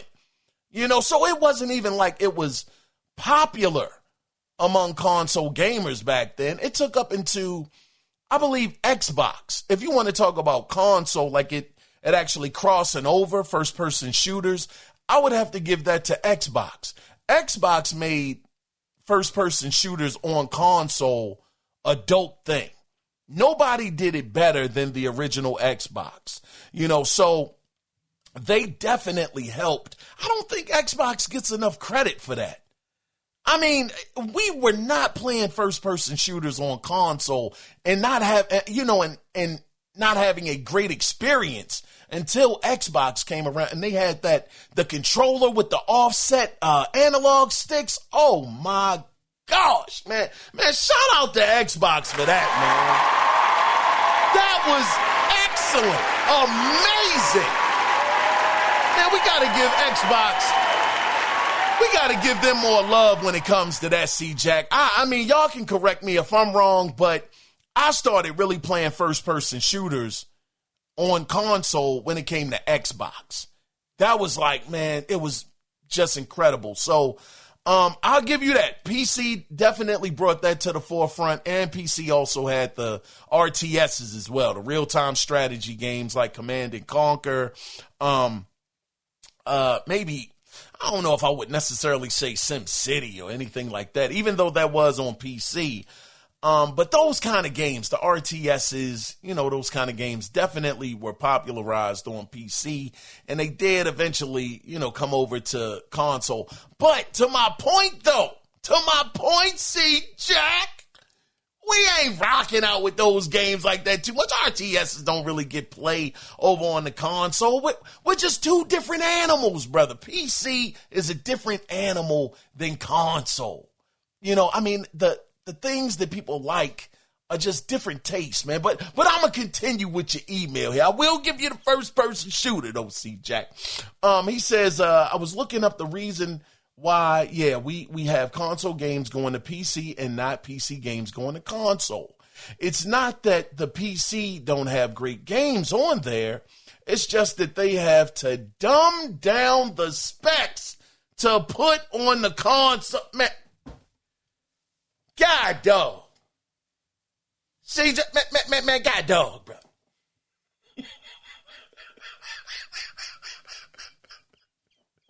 God dog, C-Jack. What you talking about, Willis? This is crazy. This brother said you got to dumb it down. C-Jack said the computer, the PC, is out here being held back by console. We got to put you in the special class. God, dog. Man, I can't let you get away with that with C-Jack. No, man, darn all that, brother. This brother said they got to dumb it down. I'm going to read this verbatim. Man, God dang. Dag, C-Jack. This brother don't, man, shoot, man. Darn. Man, brother. Oh, let me get back on track. I'm laughing so much because I lost my third place on this email. Hold on, let me come back, man. This brother said it's not that the PC don't have great games on there. It's just that they have to dumb down the specs to put on console most of the time. I'm not, man, listen, brother. Man, I'm getting battered and bruised today, brother. I'm getting hit so hard, my doggone soul is turning purple right now. Listen, C-Jack, I'm going to give you, I'll say this, brother. You got me stuttering, stammering, and everything in this doggone episode. I'm going to say this, brother. All right. Okay. All right, C-Jack. You know what? I'm putting cases on all y'all. All y'all getting cases, doggone it. Going to Pelican Bay. This is crazy. Okay, all right. I'm going to give it to you. Okay, PC is stronger. It's stronger. But doggone, C-Jack, look, they got that. Okay. All right. You know, maybe the console can't run it at 4080 specs. Maybe not even 3080. I don't know. Man, hold on, C-Jack. I'm going to figure that out in a minute. But, no, man. It can run on console, though. It can still run on the console. But, doggone, C-Jack, man, that's still... But at what cost? At what cost, C-Jack? How much are you willing to pay to get these graphics that the PC offers? I'm not going to say that they got it downgraded. I mean, it might not be as nice, but I mean, that's the thing anyways. Hey, listen, C-Jack. Listen, bruv. You know, they always take the highest denominator of, you know, whatever the specs are, and then they always have to break it down a little bit. This brother C-Jack said they had to dumb it down. No, goodness gracious, man. Oh, man, I'm getting a kick out of this. Man, C-Jack, and guess what, though, brother? Guess what, C-Jack? The games is still better on doggone console. They still better than your games, brother. They still better. I mean, doggone it, okay, we might not have all of the... You know what? Nah, man, we got 60 frames now, C-Jack. We got 4K. We got ray tracing. We got the same stuff as y'all, brother. Now, it might not be on the same level, but we still got the same stuff as y'all. And hold on, C-Jack. Hold on, brother. Now, you're talking about having a downgrade. Not everybody has a 5080 on PC. Not everybody got a 4080. Y'all not running games like that. I told you the PlayStation 5 is more powerful than most of y'all PCs out there, brother. They are more powerful than most of y'all PCs, C-Jack. So I'm not going to let you get away with that one, brother. Nah, man, the PS5 is probably stronger than 80%, 99% of doggone PC gamers' rigs. 99%. The doggone PlayStation 5 is more powerful than all of those doggone PCs. Move this man. Hold on now. Hold on now. All right. Hold on. All right, maybe. All right, maybe I was maybe being a little extreme. Maybe I was being a little extreme with 90+%. But I'm telling you, C-Jack, I'm telling you the PlayStation 5 is more powerful than most PC. You know what? Hold on, C-Jack. You know what, brother? No. Because we got the technology to figure this out. I'm going to come back to your email, brother. Hold on, man. You didn't push the button on me. Hold on, man. All right, let's see. All right, so you know what? Let's be fair. Let's be fair, C-Jack. We'll go with a 3080. How about a 3080? Let's see what the percentage of PC guys that have a 3080. I see even if we can get that number. I might be reaching with this one, but let's see. How many PC gamers actually have a 3080 RTX graphics card? I should have said a percentage. The NVIDIA RTX 3080 is a relatively rare high-end graphics card. representing a small part of the PC gaming market. Adoption surveys show it's often around or below 1%, making it less... Oh! 1%! 1%! Oh, shucks! Hey, C-Jack! You guys ain't out there gaming on high-end PCs, brother. That joker said 1%, C-Jack! Oh! God, dog, and that's for a 3080. That's for a 3080. They up to 5080 right now, C-Jack. So no, man, no. PS5 is killing y'all right now. Matter of fact, you know what? Let's be fair. Let's see what the equivalent. Let's see what PlayStation 5's equivalent is. You know, as far as like an RTX. You know, to be fair, but 1% though, C-Jack, that's madness. Oh, brother, that is madness and sadness right there, my brother.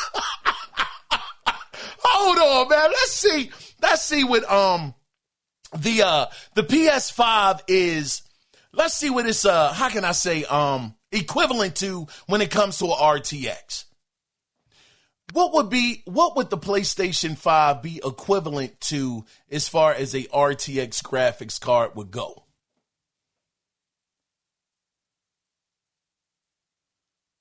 Let's see. Hold on. Let's hear. Here we go. The PlayStation 5's graphics processing unit, or GPU, is generally considered to be on par with an NVIDIA GeForce RTX 2070 Super or RTX 3060 Ti, even with less VRAM. Man, its performance. Did you hear that? Did you hear that, CJ? Now, I ain't gonna lie, I did sweat a little bit. I did get a little sweaty. You know, when I saw that RTX 2070 Super, I said, oh, shucks, I might be in trouble. Uh-oh. But then it said, or a RTX 3060 Ti. 3060 Ti. Y'all got 1% adoption rate for the 3080 on the PC. So, brother, man, we are lapping y'all. We are lapping y'all. See, Jack, we are lapping y'all right now, man. We got more powerful hardware than about 99% of y'all right now. So, no, see, Jack, I'm not going to say that they got to dumb it down to get it onto the console. I'm not going to give it to you, brother. Now, what I will say, hold on, let me be fair. And let me read the rest of this, because I ain't going to lie. I got nervous, man, when that joker said 2070. Oh, man, okay. So, okay, it says, or a RTX 3060 Ti. Says, while based on AMD's RDNA 2 architecture, similar to a custom Radeon RX 6700, its performance and console-level optimizations often match or slightly exceed these mid-range RTX cards in gaming, despite having less raw VRAM. God, dog, man, C-Jack, you might want to get out of here, brother. Man, we got to get out of here, man. Goodness gracious. PC jokers got to hit the bricks. You got to ride down the street, man, at a high speed to get away from this crime scene, brother. That's what I'm talking about, C-Jack.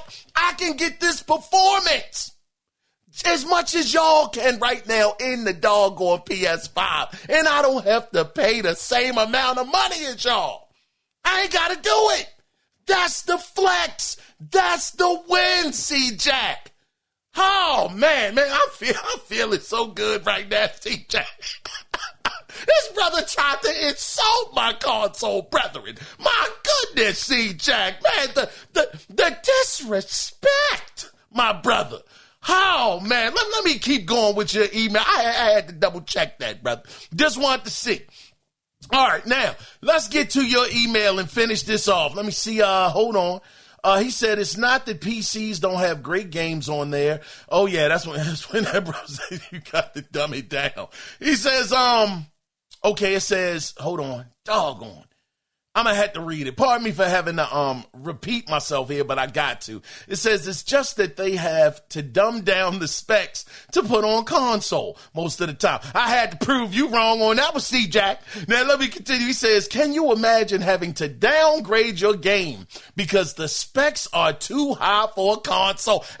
Hey, C-Jack, brother, only 1% of your people got a 3080, man. 1%. I'm pretty much equivalent to what only 1% of your brethren over on PC have, brother. I'm doing quite well. You got to ask your PC brethren, what are they doing? What are they doing? Matter of fact, they holding us back right now, see, Jack. They hurting us right now. Us console gamers, we are up to snuff. We are out here ready to run the race. These jokers winded, and they just getting on the starting line. Come on, see, Jack. Man, let me continue with your email, man. This brother right here, man, I got nothing but love for you, man. Let me continue. He says, I didn't even talk about the mods and platform rules. Yeah, I mean, listen, the mods, unless you're talking about Bethesda, then again, I don't even know if Bethesda okayed it. I remember at one point in time, C-Jack, Bethesda was saying they were going to put mods onto the console, but I don't know if that really came to fruition. So the mods, I'm going to give you that one, C-Jack. The mods don't really do anything for me, but I'm not going to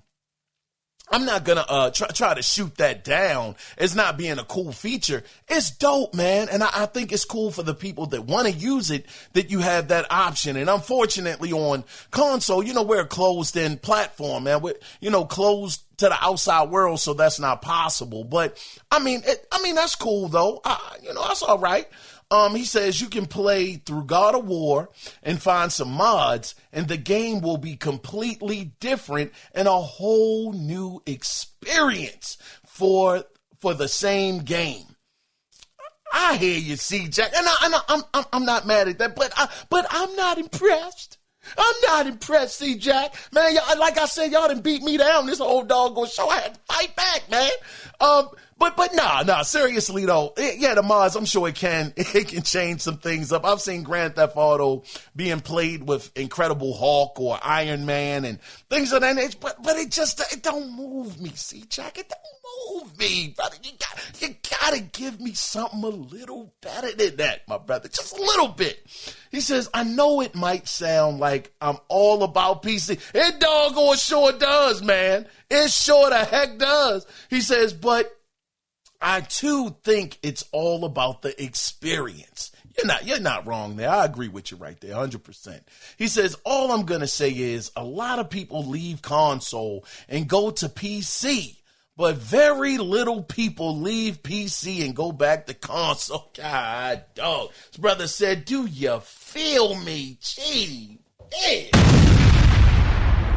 Hey, go on. Now, wait a minute. No. You ain't gonna just keep hitting me, C-Jack. Man, golly.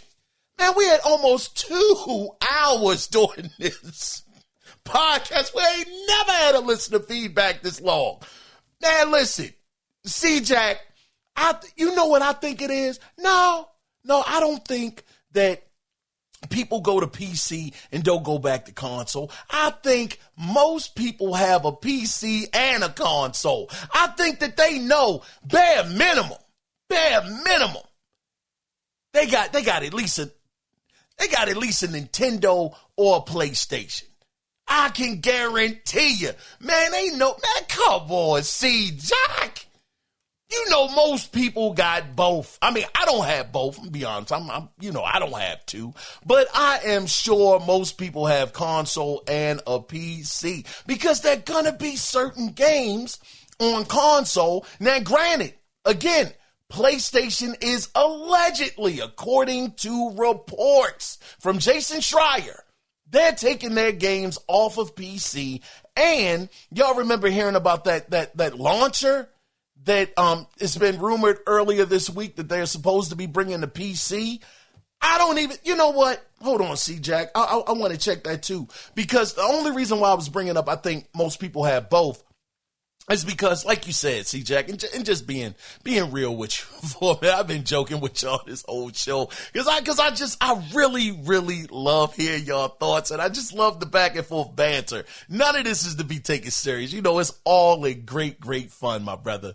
But the thing is, I would truly think that most people have a console because there are going to be games that you can only play on a console. Definitely Nintendo.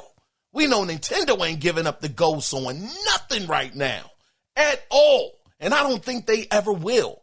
You know, and PlayStation, they're going back on their PC narrative. But let's check something real quick. They were saying that it was supposed to be a PlayStation PC launcher that was supposed to be releasing. Now, before I just dismiss it as false news, let's just check it out real quick, C-Jack and Crimson and Cody and all you great listeners out there. Let's just see if this is true or not. It's a rumor out there that PlayStation will be releasing their games on PC through their own launcher. Is this true? Let's see. Let's see if I can get it to read it. The rumor about PlayStation launching its own PC game launcher is currently unconfirmed and debated. Recent reports suggest Sony might be reducing its PC gaming activities instead, rather than expanding them with a new platform. See? So, as it stands, excuse me, y'all. As it stands right now, this is unconfirmed. And people are debating on it highly online. And the thing why I really believe that they're not going to do it, C-Jack, is because at one point in time, now this was early on during the time period when they were putting their games over on PC, and I think it really came to a head with H-Divers 2. They were asking PC gamers to actually put in, sign in to PSN or some kind of network. They wanted them to sign into it. PC gamers said, heck no, we ain't signing into nothing.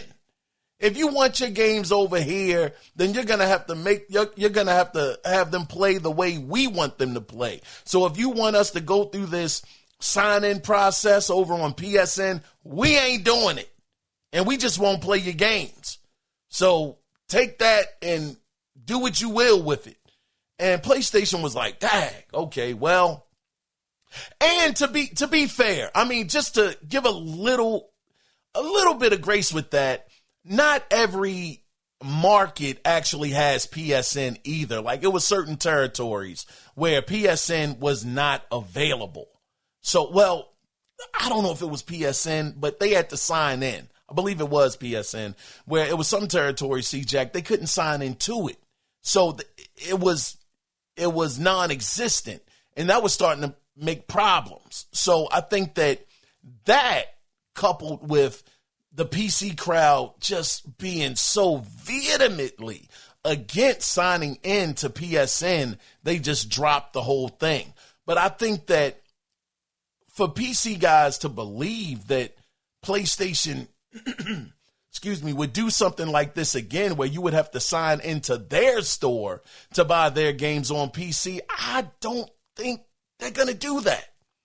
I mean, again, I don't know what these corporations think inside, but based off of the feedback that they got and all of the hate that they got for just simply having to sign into PSN, I don't think that PC gamers are going to let a PSN store on PC Fly, where they have to go to that store to get a PlayStation 5 or PlayStation 6 game.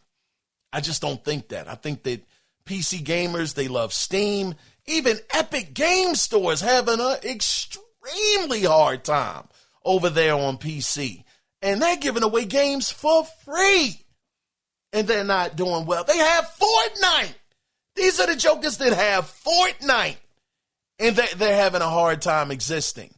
Do I want to get into that? Nah, I'm not. I'm not going to look that up because we're almost 2 hours in.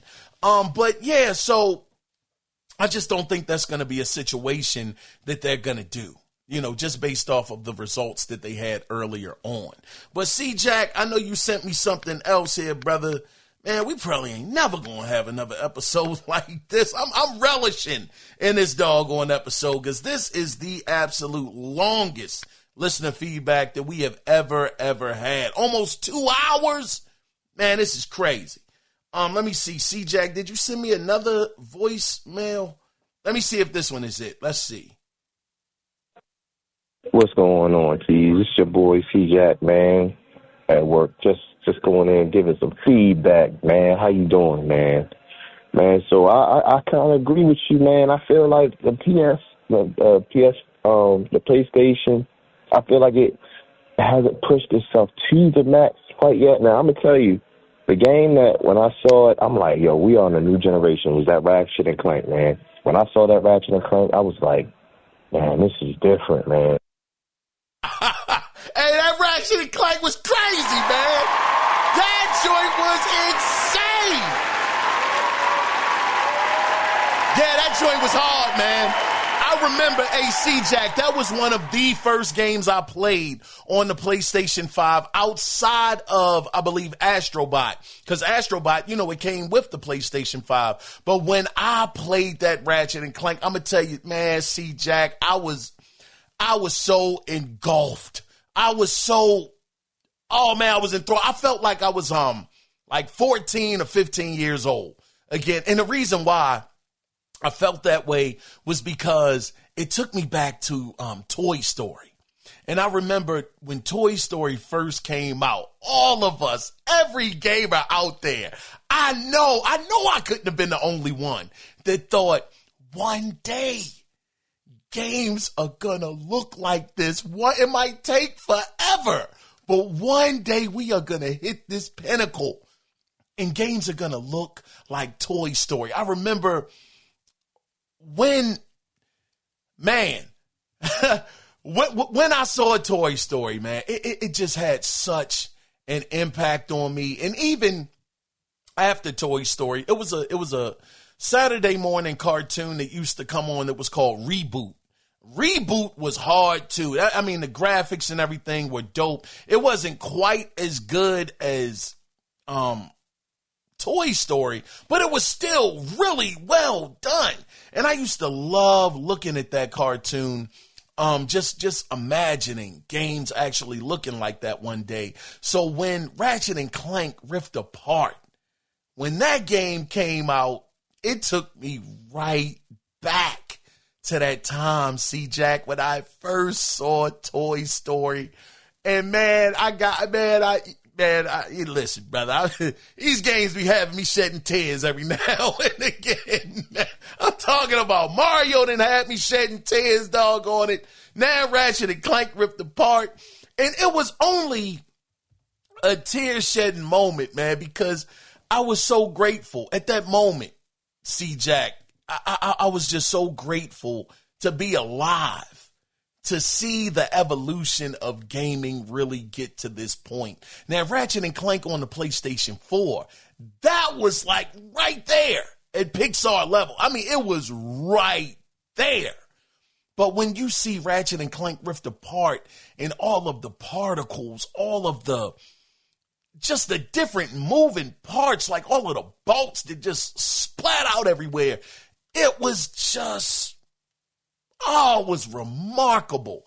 And I just sat there, C-Jack, just being grateful, just so grateful to be able to witness such a thing in my lifetime.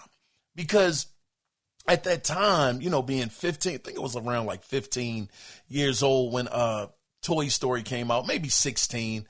And just thinking back then that we'll have games that look like this one day seemed like such a long time ago. Well, truly it was like 30 years. It's like 30 years ago that happened, somewhere close to there.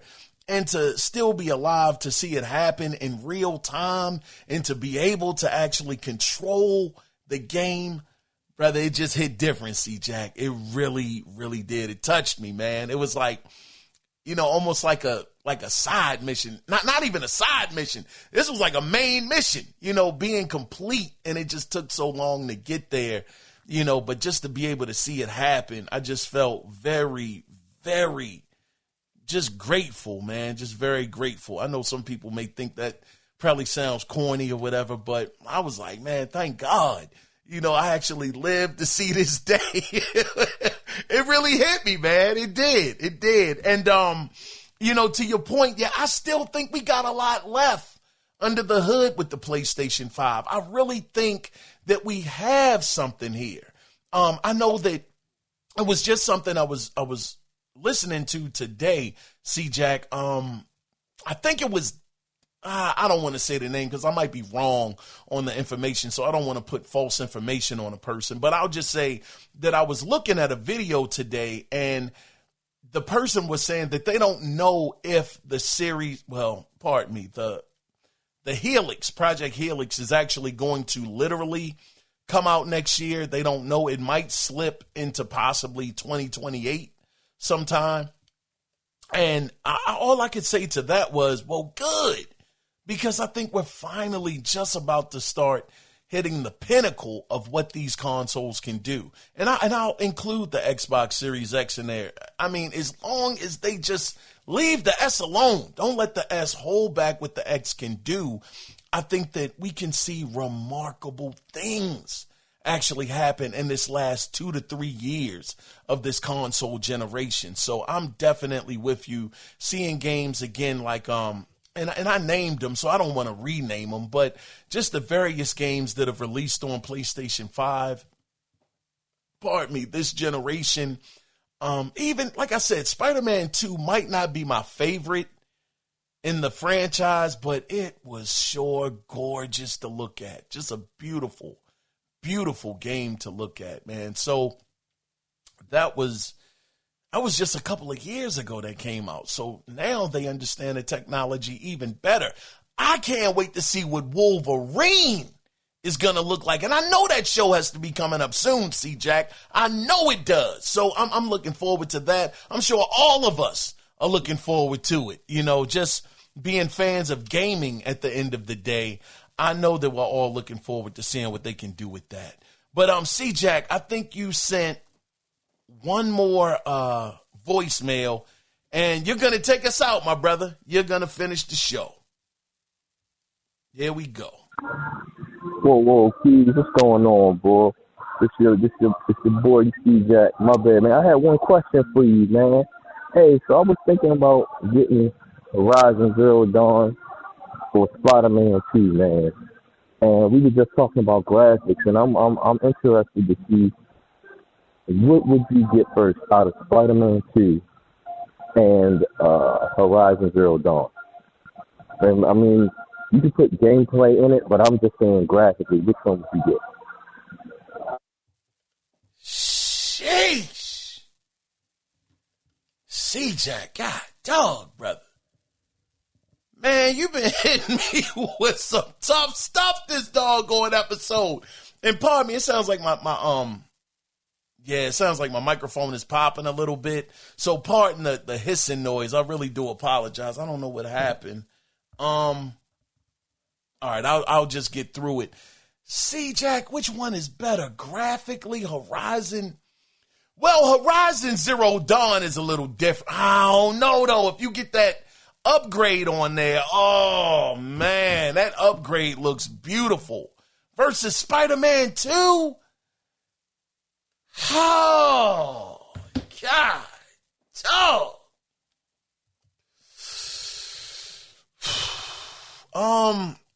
I'll say this. C-Jack, now I know I'm not going to answer your question 100%, but I want to be as genuine as possible. I have Horizon Zero Dawn, but I didn't play all the way through Horizon Zero Dawn. I played through Horizon Forbidden West. And to be fair, I think that would be a more fairer comparison, Horizon Forbidden West versus Spider-Man 2, because they both came out this generation, whereas Horizon Zero Dawn came out last generation. And even though it was a beautiful game, I just don't want to compare it to Spider-Man 2. For one, I didn't play all the way through it, and two, it was from last generation. So hopefully, C-Jack, you'll be okay with me answering your question with Horizon Forbidden West and Spider-Man 2, because they're both on the PS5. I would say, sheesh, that is tough. Because you just said based off of graphics. Man, Spider-Man 2 is a beautiful looking game, C-Jack. It is so beautiful to look at, especially the, not spoiling it, but one particular boss battle. Man, in one particular part of the game, too. Oh, my gosh. Oh, man, I'm over 2 hours and I've been enjoying the heck out of this. C-Jack, man, you couldn't have ended the show better with this one.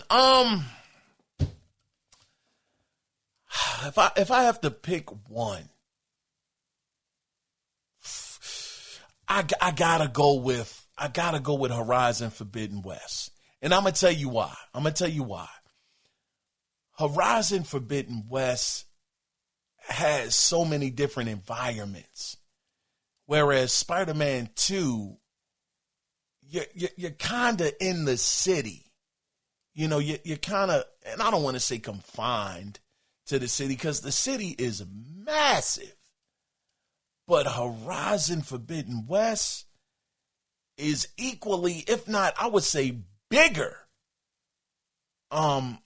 And it has different environments. You got some environments where it's cold, it's winter. You got certain environments where it's sun-drenched. You got environments where it looks like desert.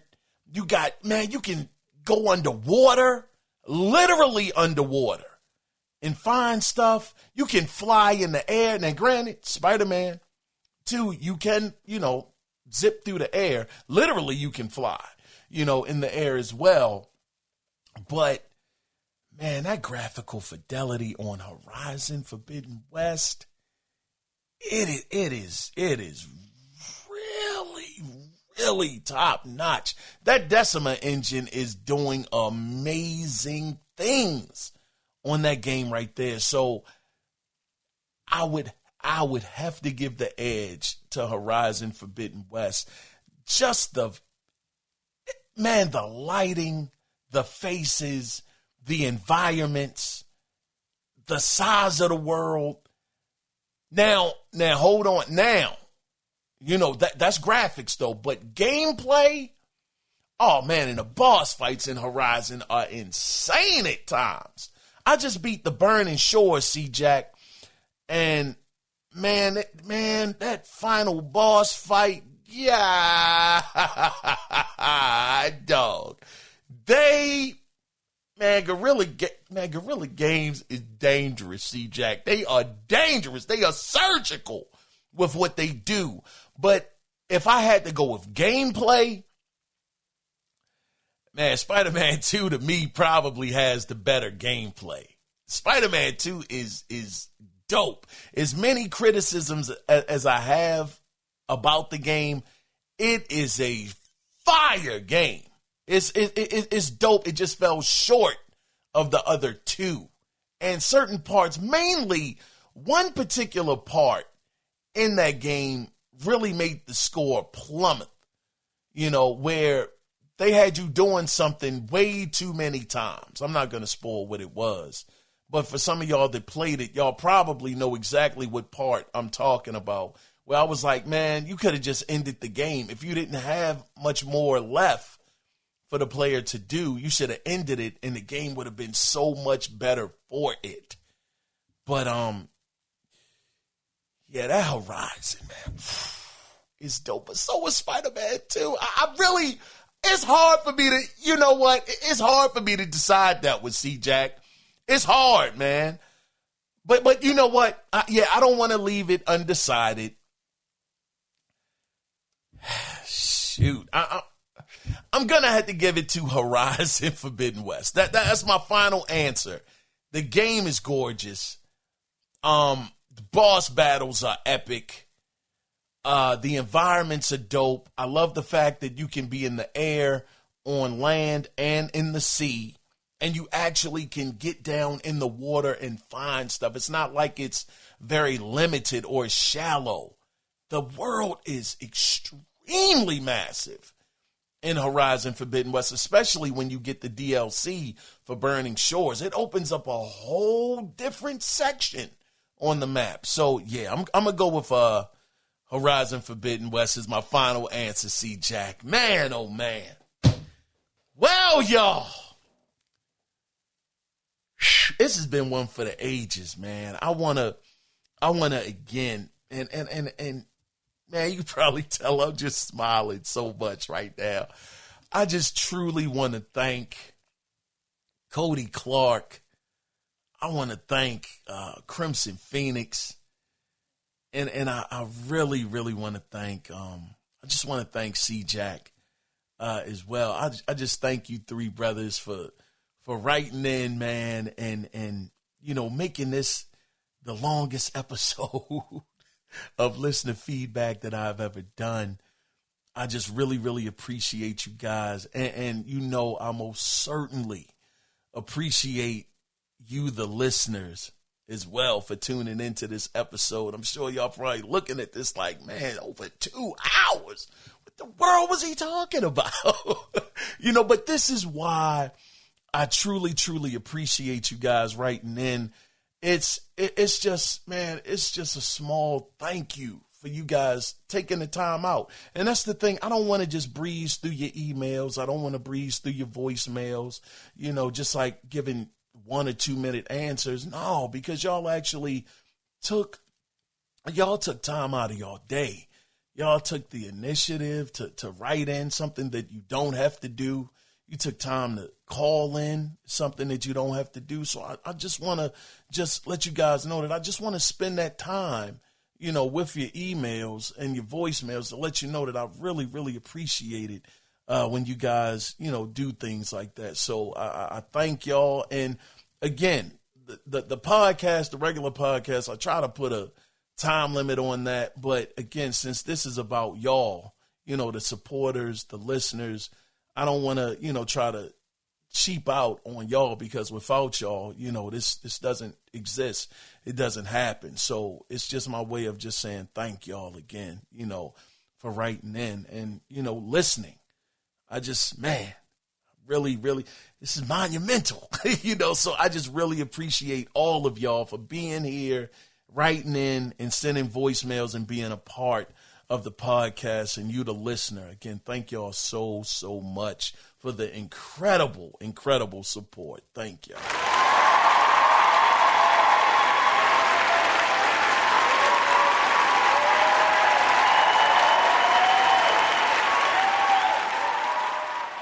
So with that being said, man, y'all done got a brother in his doggone fields on this one. Me getting jumped at all. Oh, man, I meant to mention this. I meant to mention it. Crimson Phoenix. I'm banging on my desk. Golly, hope my wife don't come down here. Crimson Phoenix. She's going to think something wrong. Brother, you got it. It was something that was done in the last episode, and I said, say Lion King if you actually heard that part of the podcast. So Crimson, brother, man, you really, really rocked out on that episode. So shout out to you again, my brother.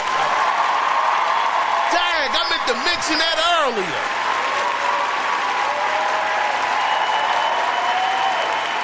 Man, I don't know. This episode's so long, Crimson might not get that one. Man, hey, Crimson, if you heard this one, brother, because this is a long episode.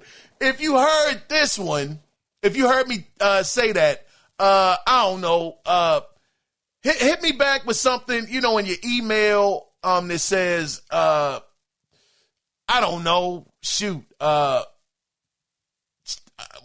could I say?